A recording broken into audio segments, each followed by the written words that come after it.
দখলকৃত পূর্ব Jerusalem Al Aqsa মসজিদ চত্বরে কড়া পুলিশি নিরাপত্তায় প্রায় ২,০০০ ইসরায়েলি বসতির বাসিন্দা জোরপূর্বক প্রবেশ করেছে। জেরুজালেম প্রাদেশিক প্রশাসন জানিয়েছে, সকাল ও বিকেলে ২ দফায় মোট ১৮২ জন বসতির বাসিন্দা মসজিদ প্রাঙ্গণে ঢুকে কুব্বাতুস শাখরার কাছে তালমুদিক আচার পালন করে। পাশাপাশি একই দিনে ৭৭৮ জন বিদেশি পর্যটকও মসজিদ এলাকায় প্রবেশ করেন।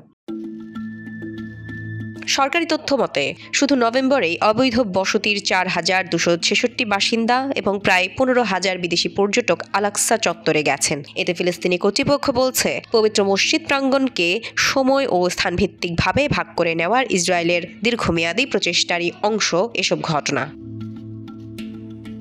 ইসলামিক ওয়াকফ কর্তৃপক্ষের দাবি, মসজিদের ১৪৪ দুনুম পুরো এলাকা মুসলমানদের ইবাদতের স্থান এবং এর ধর্মীয় মর্যাদা অক্ষুণ্ণ রাখা জরুরি। আল-আকসা মুসলমানদের তৃতীয় পবিত্রতম স্থান। ১৯৬৭ সালে পূর্ব জেরুজালেম দখলের পর ইসরায়েল বারবার মরক্কো গেট দিয়ে অনুপ্রবেশ বাড়িয়েছে বলে অভিযোগ রয়েছে। ফিলিস্তিনিরা আল-আকসাকে তাদের প্রতিরোধের প্রতীক হিসেবে দেখে।